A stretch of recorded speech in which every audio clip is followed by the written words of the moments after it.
Greetings everyone, one and all, welcome once more. As always, I am your most humble host, Jay. I return once more from the void between pages to again tell of the bizarre and the unknown. So sit and relax as I again share with you what I've been reading.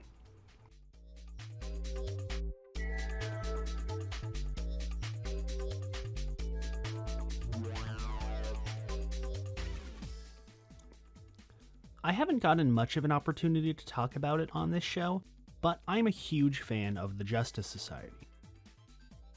First founded in 1940 during the earlier days of World War II, the Justice Society of America was the first and oldest running superhero team in comic books, and they've had a massive influence on both DC and the industry as a whole. In fact, I dare say that without the formation of the Society, the entire comic book industry as we know it would be drastically different.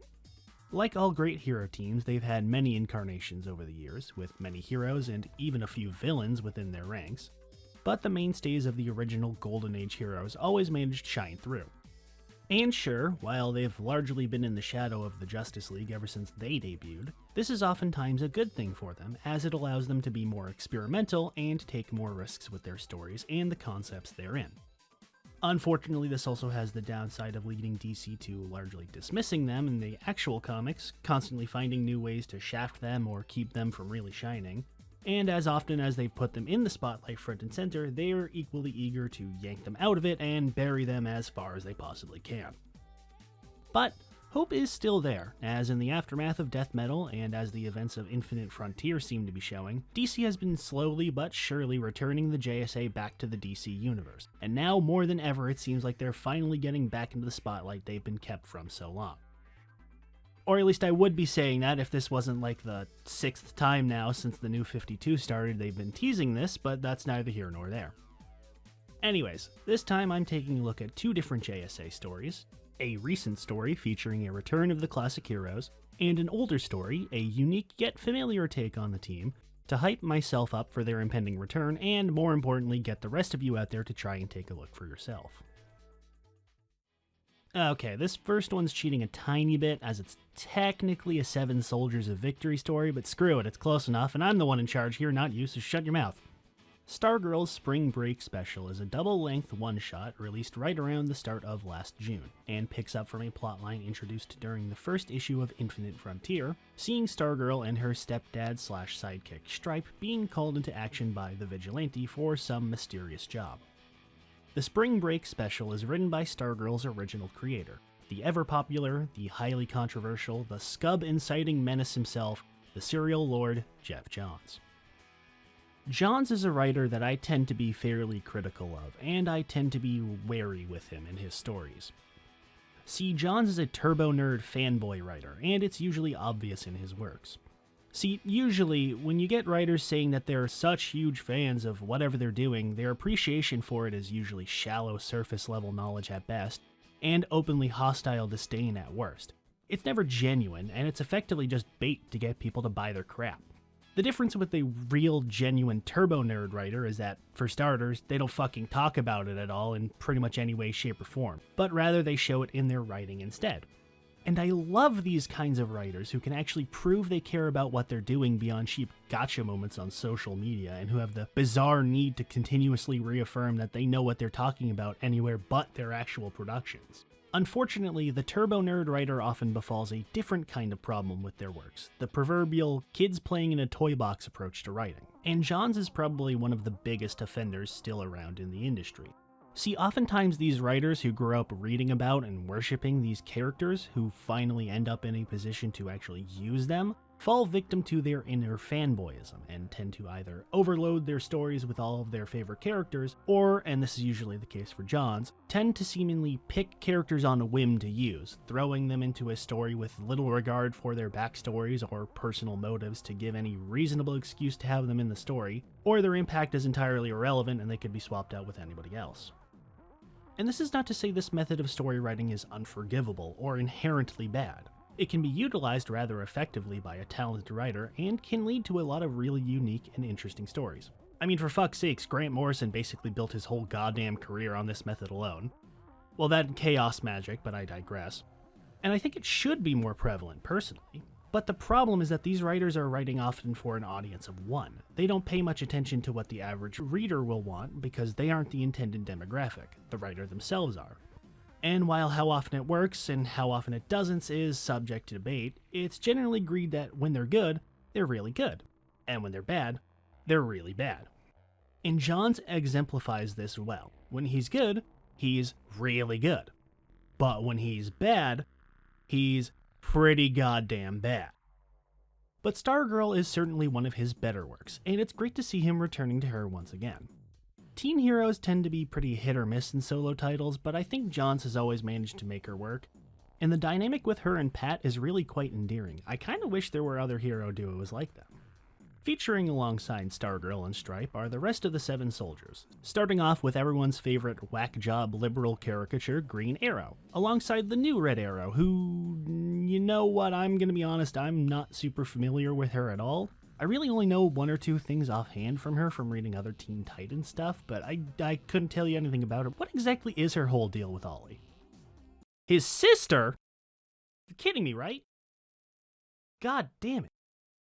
Right, where was I? There's also the Crimson Avenger, both flavors, as well as a Vigilante and Sir Justin the Shining Knight, 2 distinct flavors of time-displaced Crusaders of Justice. The 7 soldiers once again reunite to stop an old foe who has returned, reopening one of the team's last cases that ended with the disappearance of one of their own. As a one-shot, it obviously has limited space, and I think it utilizes it well. There's very little wasted space, and nothing really feels irrelevant to the grander scheme of things. While I think the opening section with the arrows could have been condensed, it's not terrible, although it ends up being redundant since all it really serves is to act as a quick recap of who the 7 soldiers are as a team to a newer reader. And since there's a second, slightly longer recap of who the team is later on in the issue, it could have been condensed down and merged with the single recap later, especially since the second recap is given to Stargirl, so it makes more sense to be given to her. Although I guess you could argue that Red Arrow wouldn't necessarily know who the 7 soldiers really are, whereas Stargirl does know who they are. The only real contribution the Arrow recap has is to get around the issue of Green Arrow and Speedy being members of the 7, despite them existing during World War II in current canon, using the universal easy solution of time shenanigans to explain his part on the team. In terms of retcons, I have no issue with it. It's an easy enough way to get around it without affecting anything major timeline-wise. But then again, considering everything ever is canon now, it might as well not matter, but nonetheless. Still, I wish that the time spent on the recap was instead used to give the rest of a team a quick intro, since otherwise everyone but Stargirl and Red Arrow barely do anything in the story. And that's not necessarily a bad thing that Stargirl, the title character, has the most to do in the story. But it feels like a waste since half the team barely does anything. Hell, I'm pretty sure Sir Justin doesn't even have a single line of dialogue in the entire story. Although I understand that concessions need to be made to fit in the page limit. The overall plot is pretty standard. The 7 are reunited after the boat that the original Crimson Avenger died on mysteriously reappears in the present day, turning out to have been a time machine currently being sought by the Clock King. It's nothing super special, it's your usual, oh sorry main protagonist, you can't help with the big battle because, reasons even though we let you come here anyways, but oh, you just ignored me anyways and helped save the day, whatever, plot. Honestly, the story itself pretty much speeds through this part considering how much time is spent establishing it, which I don't necessarily have a problem with, but I think Johns forgot how much space he had left by the end and filled it all in with cramming in as much foreshadowing as humanly possible. Johns handles all the characters well, even if most of them are superfluous, and it helps that they're either characters he created or ones he's used before. Again, I wish that there was a bit more time given for everyone to act, and I think that there could have been a bit of condensing, but it's not moving at Mach speed and nothing quite feels left out. It's ultimately a pretty bittersweet ending too. While the 7 are reunited once more, there's an overall feeling of despair left by the events of the story. However, things aren't totally grim as the series ends with the surprise announcement of a new ongoing series for Stargirl starting sometime soon, probably, I don't know. We also get a brief epilogue where we see Clock King getting his ass saved by everyone's favorite time-traveling fascist Per Degaton, who reveals that he's once again cooking up a scheme to take the pain to the JSA, which will be very exciting to see them resolve in like 5 years from now. The Spring Break special overall was actually pretty good. I wouldn't say it's an absolute must-read, at least not until Stargirl's new series starts up at least, but it's a pretty effective little sampler for what's to come. It overloads itself with too many potential story tangents too quickly near the end, and while I don't think it wastes a whole lot of space or rushes too much, I think it does harm the end product somewhat by trying to overload it. And while I wish the other 7 soldiers got to do a bit more, or at least have more to say, they don't feel completely pointless, and the story doesn't shit all over them or make them feel useless entirely. Nock's art is also really on point here. It's very detailed and the characters are very expressive, and the coloring is very rich and adds a whole hell of a lot of detail to the story. On its own, it's nothing crazy special, but it's rather fun. It feels like a bit of a throwback to the original Stars and Stripes to a degree, and I'm excited to see more of it. Hopefully, Johns can keep himself restrained to a degree, but we'll just have to wait and see.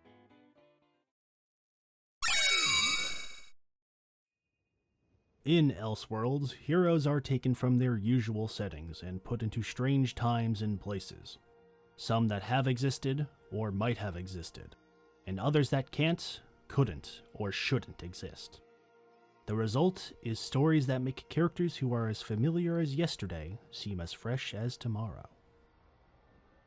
The Elseworlds line was an imprint DC ran throughout most of the 1990s and 2000s, featuring, as the name implies, alternate universe versions of their familiar characters and settings, recontextualized into whatever the writer sees fit.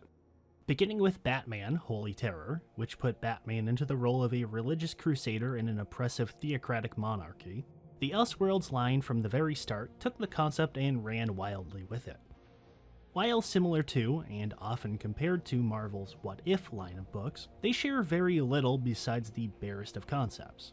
Whereas What If tends to be a singular divergent point, where most take the form of, what if in Superlative Thor number 246, where Thor got food poisoning from a roadside hot dog cart which caused him to miss a big battle that resulted in Jane Foster's goldfish dying, he didn't miss the battle which inexplicably resulted in the whole world blowing up, or one of the 800 times someone other than Peter Parker became Spider-Man, Elseworlds mostly takes a different approach. Rather than diverging from a singular event and going from there, most Elseworlds tend to take the opportunity to just go completely wild with it, leading to premises such as, what if the Justice League was a group of kids who got isekai'd into a zany fantasy world? Or what if the movie Metropolis was about Superman? Or what if Batman was just a vampire? Allowing the creative teams full freedom to do whatever the hell it is that they want with the iconography of the heroes they're given. And there are Elseworld tales that do take the standard what-if format, like the one we're discussing today, but even then they tend to be more overall divergent, taking the basic continuity and settings of the characters as is in the main canon, and spitting things off into what is effectively a tangential timeline that might as well be in an entirely new setting for all it matters. JSA The Golden Age, written by James Robinson and illustrated by Paul Smith, is the first and, well, basically only Elseworlds tale focusing on the Justice Society. Released in 1993, Golden Age focuses on the years immediately following World War II, and the events surrounding the dissolution of the Society and the end of the Golden Age of heroics. A brief recap for those of you not as familiar to the JSA, in mainline continuity, the team was formed at the onset of World War II, formed upon the request of then-President FDR, and comprised of the mightiest heroes of the era. The Justice Society fought to protect America from threats both foreign and domestic, never actively fighting in the war itself upon request from the President, and continued to fight for good until 1951. During the heights of the earliest days of the Cold War, and the beginnings of the Red Scare as it's now known, fear and paranoia were at an all-time high, and accusations began to flare up about communist subversion and Soviet spies in America. The House Un-American Activities Committee, largely spearheaded by the sentiments of Senator Joseph McCarthy, began a lengthy campaign of investigations and trials against people who they believed to either be Soviet spies or to have communist sympathies. The era of McCarthyism, as it's now commonly known, is still a very controversial topic even to this day, and it's a topic that is much too serious and far too complex for a goofy comic book review show to get into. But it is relevant to our discussion, as in the mainline DC universe, the JSA themselves were called before the HUAC, accused of having potential communist/socialist sympathies, and were ordered to either unmask themselves or to disband permanently. The JSA chose the latter and retired, leaving the world of heroics until their reunion during the mid-1960s. The Golden Age is set during this era, picking up shortly following the atomic bombings of Hiroshima and Nagasaki and the formal end of World War II. The story focuses on our heroes trying to pick up their lives after the harrowing reality of war has finally graced the shores of America, and raises the question of what do superheroes do when they're no longer needed? Indeed, it's a world almost devoid of the usual heroic shenanigans. Hero and villain alike having largely hung up their capes and put away their masks, the exciting thrill of costumed antics no longer having much weight in the world this day. The overarching plot focuses around the exploits of Tex Thompson, alias Mr. America, who secretly enlisted in the military out of costume and helped to bring down dozens of the Nazis' top generals and superhumans, as well as claiming to have personally killed Hitler himself. Now returning to a hero's welcome in America, Tex unmasks and begins to make political plays, denouncing the horrors of communism and raising support to strike against the Soviets here and now, as well as decrying the old lifestyle of the masked mystery men he once stood along, calling for a new breed of public hero to aid him in his goal to stamp out the Red Menace before it can make its move. The book jumps between a handful of plotlines from there, both intertwined and standalone.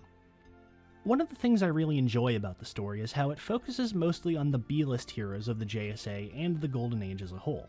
While most of the big names of the group are present, they largely take the backseat and don't get a whole lot of focus. Overall, it's more of an ensemble piece though, with the story furthering along Thompson's goals and seeing how the other heroes react to the changing climate of the world.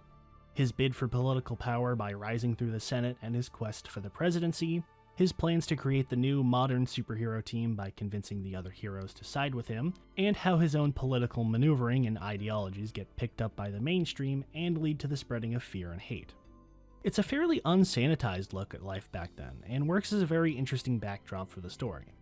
A majority of the side storylines don't have much to do with Thompson's overall plan, but are influenced by it in some way. Green Lanterns deals with him being affected by the rise of anti-communist investigations, harming his radio company by targeting his staff and talent, and his unwillingness to back down in the hopeless fight, influenced by the fear and shunning of his own power after witnessing the atomic bombs and realizing the full extent of what his power could truly do. It's a very great take on the character and really lends itself to the setting well, but sadly it doesn't get much time devoted to it. Our Man's focuses on his attempt to reinvent the Miraclo pill that gives him his power, and how his work consumes him and damages his mental state, leading to the realization of addiction to his own power. Which, while not a bad story, is totally disconnected from the greater story as a whole, and could be cut with no real change to what happens. There is an absolutely spectacular moment where a mistake with his formulation results in him spiraling into a massive hallucination, and it's got this absolutely gorgeous artwork.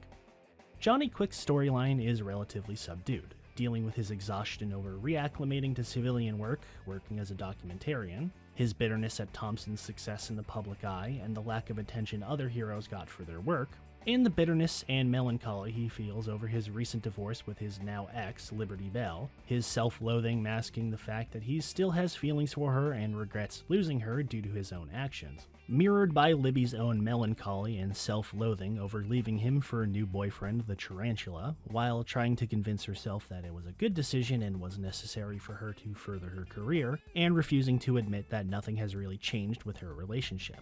It's a surprisingly down-to-earth story and an all-too relatable one. It could have worked well completely removed from the overall context of the story, but unlike Our Man's, the overarching plotline does give it some needed relevance. The closest there is to a main storyline, besides Thompson's machinations and the building of his new hero team, is the one focusing on Manhunter, who's returned to America, suffering from amnesia, and is currently running across the country in fear, being chased by unknown assailants for unknown reasons. It's a fairly realistic take on an amnesia plot, the paranoia and fear Kirk deals with of being only barely aware of who he is, hiding in gutters and squalor, not sure who to trust and being constantly hunted. It's pretty grim overall. Coupled with the delusional nightmares he suffers from, it's an overall bleak situation for him, and the nightmares themselves are downright terrifying with their visuals and the panicked, manic narration from Kirk, even if they sometimes get so surreal that it becomes comedic. Thankfully, it's not all just aimless, mad rambling, since early on he runs across Thompson's old sidekick, Bob, who's able to help Kirk and lead him back onto the path of sanity. There are a few other storylines that are dispersed throughout, but the rest of them aren't necessarily worth talking about in full detail. Either way, whether it contributes to the greater story or not, every major storyline serves to help establish the setting and really fleshes out the world of the story. And the common theme of the overall dissatisfaction and uncertainty of how life is in the post-war, post-hero world sets for a pretty bleak but not hopeless setting. It's a brilliant story, and the fact that it's largely devoid of genuine superheroics really adds to the message it tries to tell. Unfortunately, the story begins to fall apart in the final issue, and I'm going to take a moment now and warn you of spoilers. If you want to read the story for yourself, then I highly recommend that you skip to whatever fucking time I'm showing you right now, because Lord knows what it'll actually be, and continue from there. Otherwise, you have been warned. So to quickly recap the main story before we get to what I have issues with, Tex Thompson returns from offing Hitler and uses his new popularity to begin pushing for a new breed of unmasked hero, a safe, clean-cut team to help stomp out the evil menace of the commies, all the while pulling strings and manipulating affairs to rise his own political status. Thompson succeeds in swaying both hero and villain alike, courting the Atom, Johnny Thunder, and Robot Man, no not that one, but you are forgiven for thinking so, and ultimately secures his fresh-faced mascot for his new age by convincing young Daniel Dunbar, former sidekick to obscure hero TNT, who is transformed into the nearly invincible Dynaman.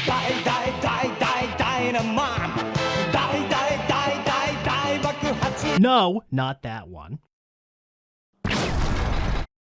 In public, the shining prime example of the American hero, while in private, slowly growing more and more depraved. The book for the most part does a good job at not outright vilifying Thompson at the very least, up until the very end, leaving his true motive overall vague. While he makes it clear that he's trying to effectively take over America, his true motive is left ambiguous.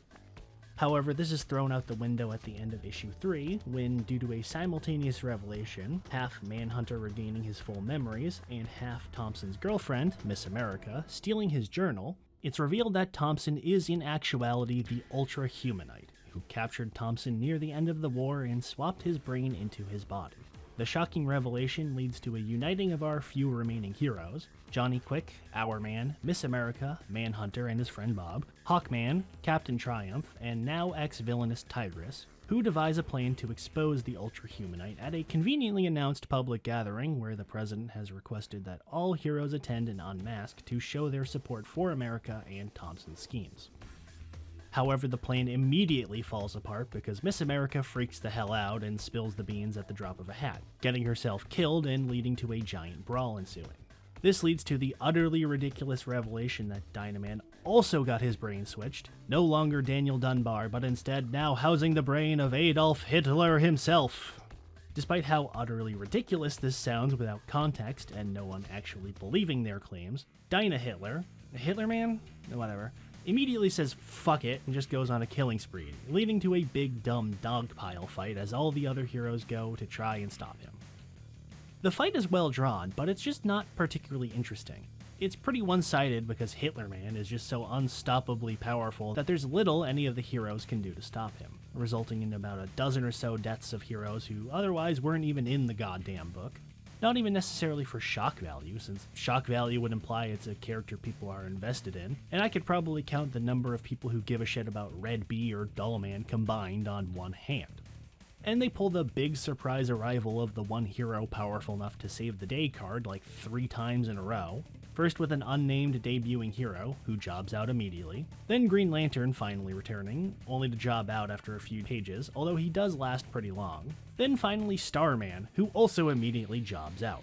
It's just not that interesting, and it spoils the relatively down-to-earth tone that the book had pretty carefully maintained up to that point. Although Manhunter's solo battle with the Humanite is absolutely amazing. And this page here where Manhunter reveals himself is my favorite page in the whole story. The absolutely crazed, manic look on Manhunter's eyes as he literally pounces on the Ultra-Humanite is fucking spectacular.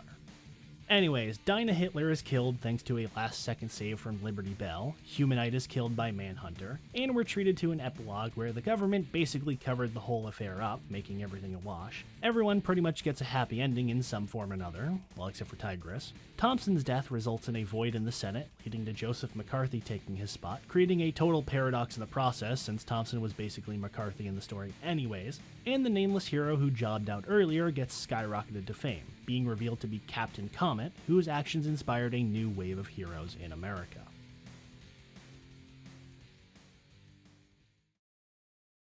I wouldn't call the ending bad by any means, more disappointing if anything. No, my overall issue is that it falls into the usual trap of the Elseworlds problem, as I tend to describe it, where a writer comes up with a really interesting idea and concept for an alt-universe story and sticks with it, but then suddenly near the end they think, oh yeah, cool, what would be if X and Y showed up in this setting? They'd be like this, and then they'd be like that, and this would be really cool, and before they even realize it, they've bogged down their idea by shoehorning in about a dozen half-baked concepts with like 10 pages left, leaving the ending cluttered and unnecessarily harming the end product. This results in what otherwise would be a satisfying reveal feeling bogged down by about half a dozen other reveals and a rather rushed epilogue. I think the epilogue itself is fine, but it feels a bit too idyllic since pretty much everyone gets a happy ending, which feels at odds with the theme the book carries. I'm not opposed to a happy ending, but it's not really earned. As a whole though, I really quite enjoy The Golden Age. The general premise and overall themes of the book are very engaging. A look at the overall despair and exhaustion post-war society faced, and the overall death of the American dream as a concept in the wake of the nightmarish realities of global conflict. The fear of the unknown and how quickly untamed power can lead to utter destruction. It's an utterly fascinating concept, and viewing the Golden Age heroes through this lens is a brilliant move in my opinion. Robinson's take on the characters are spectacular. He really captures their personalities well and manages to make everyone feel natural. Despite having the free reign to as in Elseworlds, he sticks very close to their canon counterparts, which I think aids him. While not every character is utilized to their fullest, I wouldn't say anyone is wasted or feels unnecessary, even if their plot lines don't really go anywhere or contribute much to the greater picture. And as sad as I am not to see some of my more favorite JSAers, I think that focusing on the less popular heroes was, again, a great idea. The art here is absolutely fantastic. Paul Smith really does a great job at emulating the Golden Age style with his line work. The beady eyes, rugged jawlines, and simplistic detailing of musculature lends itself well to the setting, but the coloring enhances it to an even higher level, heavy detailing and mixed tones for skin making features pop out, and the usage of a softer, more subdued color palette brings out a lot of the detail in the usually oversaturated Golden Age designs. And I like the late 40s, early 50s aesthetic to a lot of the new designs. Dynaman's costume is a really slick and clean design, and I love the Art Deco-esque armor and helmet. It's a nice retro-futurist look then, and it's a bit of a shame that it never got ported over to the main universe. I absolutely highly recommend this story. It really encapsulates the JSA and the Golden Age heroes and what I like about them. It's a great period piece on a point of time that's really focused on in fiction, and really shines a spotlight on how things really were back then that tends not to be addressed. If you're looking to get into the JSA or other Golden Age heroes, I would highly recommend starting with this book as well. Since the book largely uses the canon characters and personalities, it's an easy way to get an idea of what a character is like before you jump into reading their stories. As well, many ideas introduced in this book would later be brought into the main canon by Robinson and later Jeff Johns during their runs on Starman and JSA respectively. Hourman's struggle with addiction to Miraclo, and Starman contributing to the atom bomb leading to a nervous breakdown being the two immediate ones I can list off the top of my head. While I think the ending brings it down to agree, it's not significantly enough for me to lower my opinion on the story. And on that note, I believe that's all for this time. This has been Jay, and as I return to the void between pages, I look forward to when next we may meet, and I can share what else I've been reading.